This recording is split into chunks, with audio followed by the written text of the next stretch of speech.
Jesus, pedindo a inspiração dele e dos benfeitores da casa, complementando o tempo de oração, uma escola, um hospital que nos acolhe, que nos cura, né?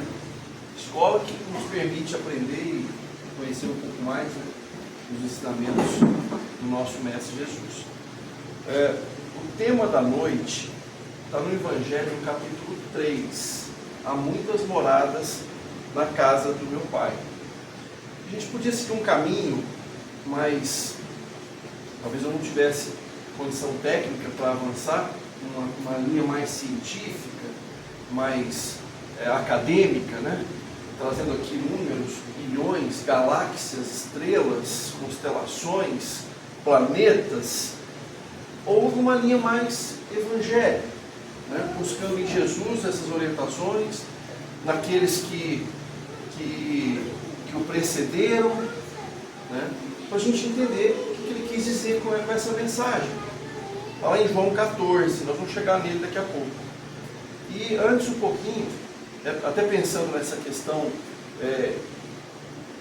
científica versus evangélica, eu lembrei vindo para cá de uma máxima que está no último parágrafo da introdução do livro Boa Nova, ou do prefácio do Boa Nova, em que Humberto de Campos ele fala que existem espíritos esclarecidos e existem espíritos evangelizados. E eu agora peço a Deus que abençoe a minha esperança de pertencer ao número desses últimos. Então, com o tempo que nós temos ainda, nós dispomos avançar nessa seara do Evangelho, vai nos ajudar um pouco mais. Nós vamos ter outras oportunidades de avançar cientificamente falando, né, de reencarnar como médico, reencarnar como engenheiro, advogado, seja lá o que for. Mas agora, nesse período de transição, nós vamos ver o Santo Agostinho nos falar isso, lá no finalzinho do capítulo 3, onde está esse conteúdo, do momento de transição no qual passa o nosso orbe. Então ali nós vamos ter a oportunidade de, não, eu preciso me evangelizar, pegando nas mãos aqui do Humberto de Campos, que é um espírito totalmente evoluído, né? Então, e me chamou a atenção, sempre me chama a atenção essa didática do Kardec, quando lá no capítulo 1 ele começa com não vim destruir a lei, né? Lembram disso? As revelações, Moisés, Jesus, Espiritismo. Capítulo 2, meu reino não é deste mundo, ele traz a vida futura, a realeza de Jesus, o ponto de vista, inclusive, ou escutando o Arthur Valadares, ele traz como um ponto alto das referências do Kardec, quando nos ajuda. Nós até falamos sobre isso, eu acho que no mês passado, quando a gente consegue perceber situações e avaliá-las, né, de ângulos diferentes, e aí, em decorrência disso, fazer escolhas diferentes, ou nos comportarmos de maneira diferente, olhando essas matérias, né, por vários ângulos. E hoje há muitas moradas, mas na sequência, ninguém pode ver o reino de Deus se não nascer de novo. Aquele bate-papo de Jesus com Nicodemos, as dúvidas sobre a reencarnação e ressurreição, tem até citações de Jó, estamos trabalhando nesse assunto na quarta-feira, no Fé e Esperança. Capítulo 5, tratamos as aflições ali, né? Bem-aventurados os aflitos. Capítulo 6, o Cristo Consolador. Vou ficar por aqui, porque aí você tem as aflições e as consolações. E hoje, no meio desses 6 capítulos, há muitas moradas na casa do nosso Pai. É uma mensagem consoladora que Jesus, como Consolador, primeiro Consolador, ou o Consolador que é, né, promete o Espiritismo. Nós vamos ver isso aqui nesse capítulo 14 de João, que é muito rico, né, de passagens conhecidas nossas. No capítulo 14 de João, ele traz com muita clareza isso, um bate-papo de Jesus com os apóstolos. A gente pode explorar um pouquinho antes de voltar lá no Evangelho, no capítulo 3, né, do Evangelho do Kardec, né? E ali ele descortina a grandeza de Deus. Lá no item 28, Quando ele fala assim: ouvistes que eu vos disse, vou e volto a vós, se me amardes, certamente haveis de alegrar-vos. Eu vou para junto do Pai, porque o Pai é maior do que eu. Então ele reconhece a grandeza de Deus e sempre se vincula ao que o Pai transmite através dele. Para Jesus a obra é de Deus, que acontece por intermédio dele. Então essa submissão a Deus, esse contato íntimo de Jesus com Deus, nos inspira, porque nós estamos mergulhados em Deus. Quando nós respiramos, quando pulsa o nosso coração, olha lá, fluido, nós vamos aprender um pouquinho, pergunta número 27 do Livro dos Espíritos, né? Quando fala da natureza geral do universo, matéria, espírito, Deus em cima disso tudo, espírito e matéria, e o fluido cósmico universal, fazendo isso tudo acontecer, fluido esse emanado do próprio Deus, né? Com as suas derivações, mentomagnético, magnético, fluido elétrico, fluido vital, fazendo isso pulsar, né? Então, essas definições, inclusive, de fluidos, são para que nós entendamos esses conceitos. O espírito de luz não precisa de palavras para se comunicar. Pensamento, ou quiçá, sentimento, vontade, e isso se dá, essa comunicação. Nós precisamos de palavras, precisamos de orientação, precisamos de derivações, né? Porque a lei é muito simples. Está lá em Mateus, capítulo 11, versículos 28 a 30, todo mundo vai conhecer. Venham a mim, todos os que estão cansados e sobrecarregados, e eu darei descanso a vocês. Tomem sobre vós o meu jugo e aprendam de mim, pois sou manso e humilde de coração, e vocês encontrarão descanso para as suas almas, pois o meu jugo é suave e o meu fardo é leve. E o Kardec pega isso lá no Consolador, capítulo 6, que eu fechei aquele resumo na introdução. Ele fala que essa condição está na lei por ele ensinada, porque o jugo é leve e o suave, o fardo é leve e o jugo é suave, porque impõe como dever o amor e a caridade. Então tudo se resume a isso, né? A prática da caridade, que é o amor em atividade, né? Que é o amor na prática, o amor na ação, né? Para amar, para praticar a caridade, requer esforço, requer compaixão, exige atividade. Ela não pode ser só teórica. A fraternidade não tem fronteiras. Amar envolve escolha. Escolha muitas vezes envolve renúncia. Nós temos que dedicar tempo, nós temos que abdicar de coisas que a gente carrega. Então, a lei é muito simples, mas nós precisamos das derivações, precisamos das explicações, precisamos de detalhes para a gente entender. Nós ainda complicamos muita coisa. Às vezes a gente precisa aprofundar em certas teorias, ramificações, para entender lá no final a simplicidade desses ensinamentos, que entendidos e praticados vão trazer os frutos prometidos por Jesus, né? Então, esse fluido é a fonte criadora de tudo. Nós somos eternos. Deus é infinito. Nós somos criados em algum momento e não teremos fim. Nossa vida, até a gente voltar para o próprio Criador de onde nós saímos, né? E aí, como parte integrante desse Criador, vamos trabalhar na criação, servindo, integrados a Ele, como um Jesus da vida, como um espírito crístico. E sem espíritos, inclusive, mais evoluídos ainda, a gente não consegue nem imaginar, já que ele é o nosso modelo e a referência de Deus para nós. Ele estabelece eu e meu pai somos um. Nós também somos.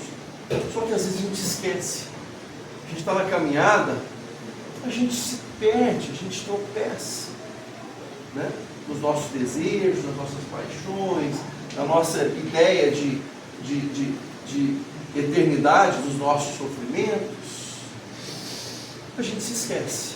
Essa semana falando com o Ed sobre esse assunto. Como é que você vai, meu irmão? Estamos aqui imersos no Criador, só que às vezes eu esqueço. E a gente tem que lembrar disso o tempo todo. E Jesus o tempo todo remete a existência dele, o trabalho dele ao Criador.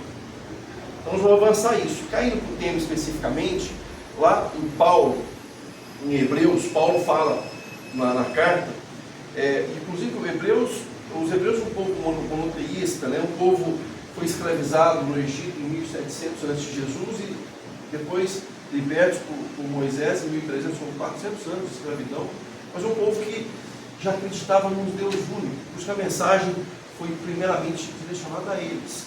O trabalho de convencer que não existem vários deuses era menor partindo deles, né? Então, o que Paulo fala lá no capítulo 11, versículo 3? Pela fé entendemos que os mundos, pela palavra de Deus foram criados, de maneira que aquilo que se vê não foi feito do que é aparente. Então a ideia de mundos e a ideia da matéria criadora dos mundos. Percebe? A ideia de mundos e da matéria criadora. Já estava falando de fluido cósmico universal, depois Kardec veio nos trazer através dos espíritos, ou os espíritos através do Kardec. Né? Então essa ideia não é nova, não veio com Kardec. A ideia de vários mundos, de várias moradas, ela já estava ali, né? E Jesus só nos conforta, inclusive dizendo que vai nos buscar com a ajuda dele em um dado momento, né? E João 14 vai ser a base do nosso bate-papo.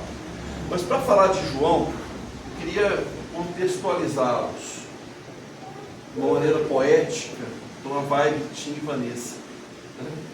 Então, mas eu quero ler uma poesia, para a gente entender um pouquinho, não só com o cérebro, não só com a mente, não só com os ouvidos, mas entender com o coração. Quem que é esse João? Um dos 4 evangelistas, Mateus, Lucas, Marcos e João. Cada um escreveu de um jeito, cada um observou de um jeito, né? Marcos não foi apóstolo, nem Lucas. Lucas escreve com orientações de Maria, Marcos escreve com orientações de pessoas que viram, testemunhas oculares.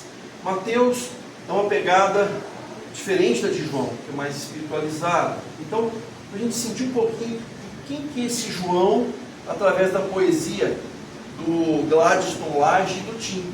Depois o Tim grava isso com a Vanessa e vira uma música maravilhosa. Mas o que a poesia fala? Chama chamas. São 2 vozes que nós vamos encontrar nesse texto. Vocês vão identificar Jesus falando e João falando.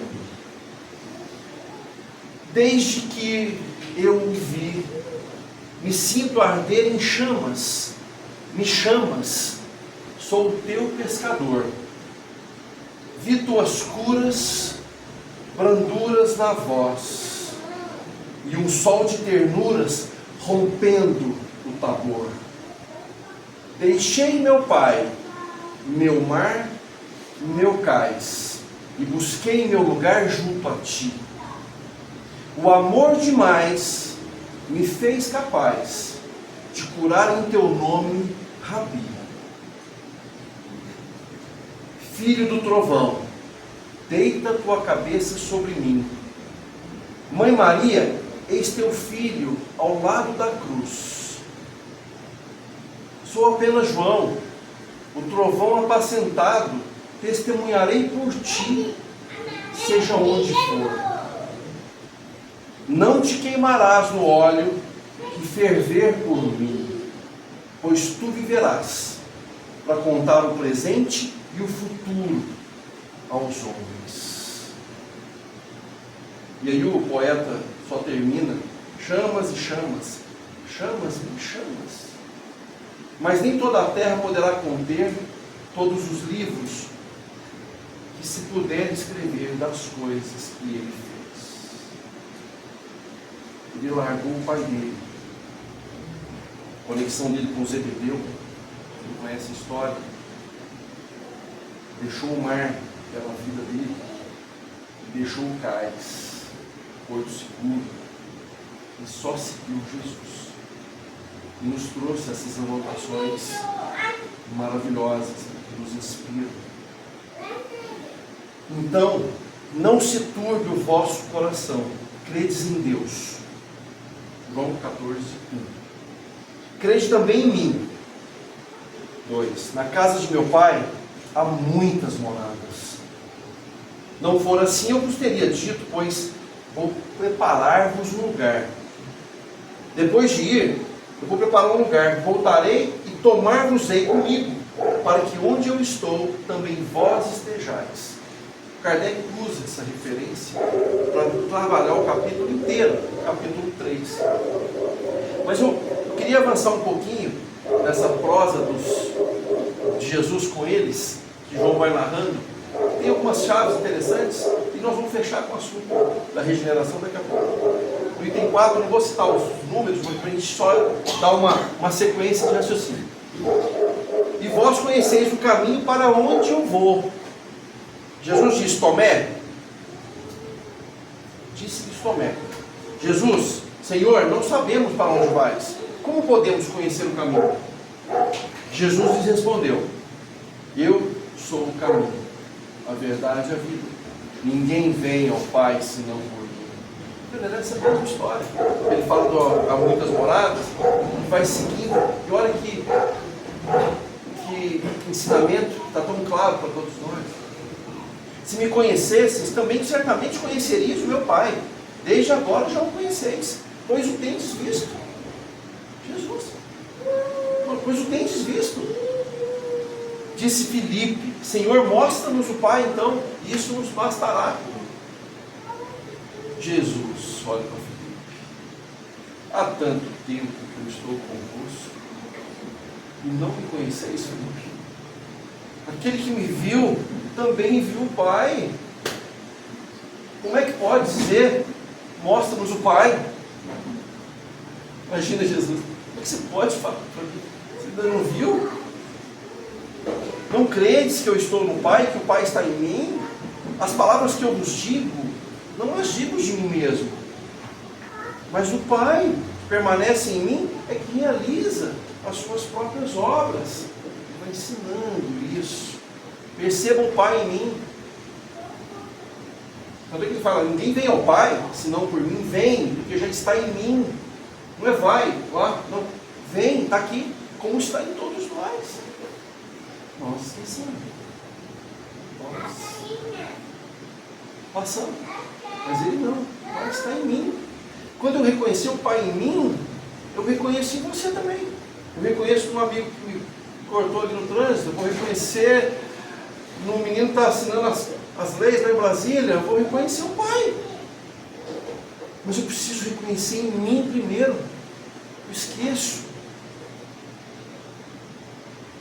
Crede-me, estou no Pai e o Pai em mim. Crede-o, ao menos por causa dessas obras. Ainda faço as obras. Como está vendo, não sou eu quem as faço, mas o Pai por mim.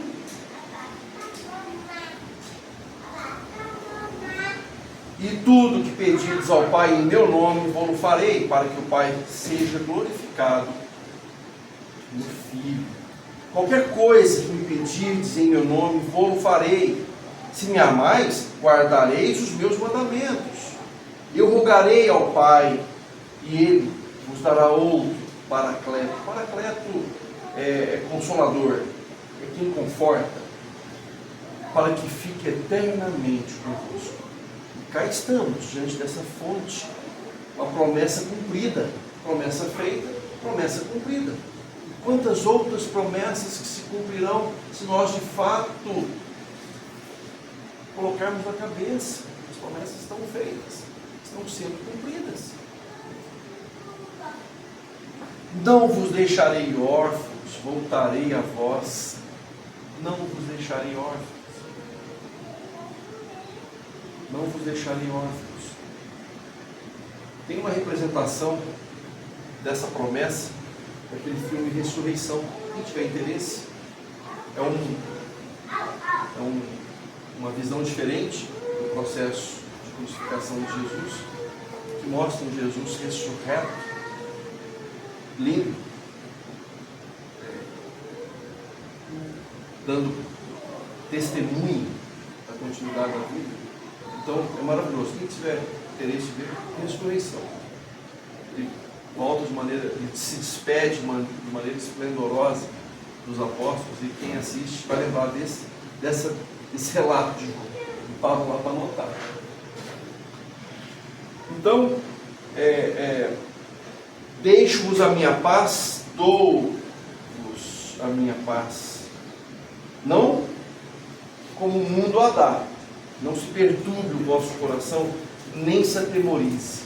Então, esses 31 versículos nos trazem o conforto, a promessa, o consolador, a paz verdadeira, o caminho, a grandeza de Deus, a sua presença. Olha o quanto João consegue transmitir de Jesus para nós em um capítulo. E o Kardec pega isso, e os espíritos através dele, e divide alguns tópicos para a gente entender. Aí a gente sai do macro, da lição que é simples: sentir Jesus, sentir Deus, entender Deus dentro de nós, como centelha que está dentro de nós, e arregaçar as mangas, saindo da nossa área de conforto e de fato enfrentar esses sentimentos que precisam ser trabalhados, que precisam ser modificados em uma outra direção, né? Mas exige esforço, exige desprendimento, exige escolhas, né? Para não fazer o bem ou para fazer o mal, é só não fazer o bem. O bem exige trabalho. Então, um exemplo que a gente aprendeu numa palestra há muitos anos lá em Tumbiara, da ponte e da pessoa pendurada na ponte. Olha lá, passei, estou vendo, posso fazer o mal, posso pisar na mão dele e ele vai cair, não vai? Posso fazer o bem, vou precisar fazer uma força, vou agachar, pegar, segura aqui e vou trazê-lo. E posso não fazer nada. Quando eu não fizer nada, o que vai acontecer com ele? Ele vai cair. Então, o resultado do não fazer nada é igual ao resultado de fazer o mal. Um eu faço ostensivo, outro eu faço passivo, mas eu faço. E na outra ponta eu preciso sair de casa, eu preciso ir para o bazar, eu preciso ir para a sopa, eu preciso tolerar um pouco mais, eu preciso abrir mão, eu preciso respirar 3 vezes, eu preciso contar até 10, eu preciso fazer alguma coisa para fazer o bem, para me modificar. É um exercício contínuo, diuturno.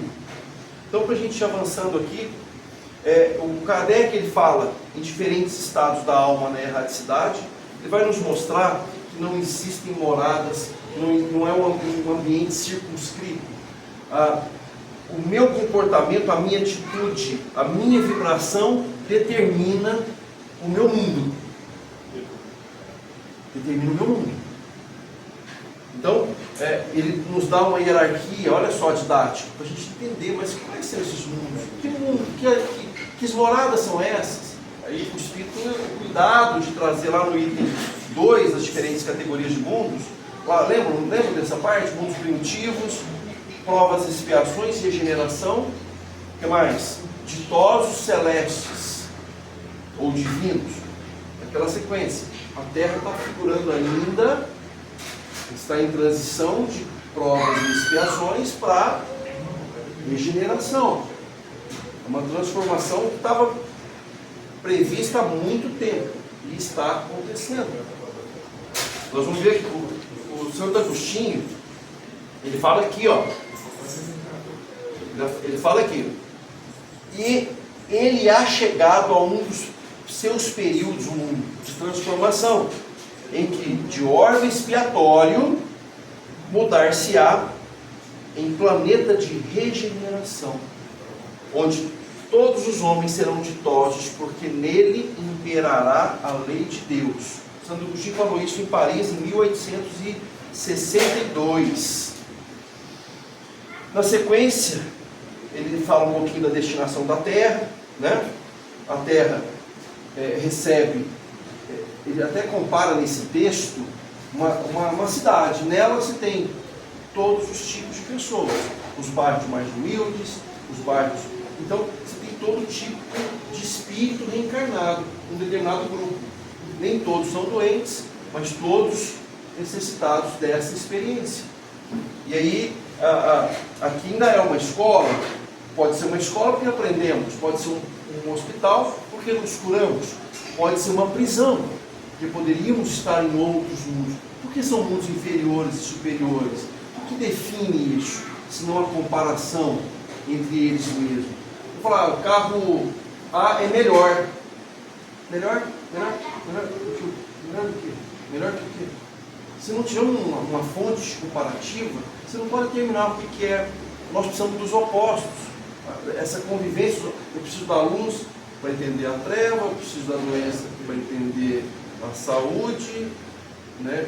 Então, eu preciso de elementos comparativos. E os mundos, eles são comparados assim entre eles. Não existe uma variação limitada absoluta. E nós não estamos vinculados definitivamente a um tipo de mundo.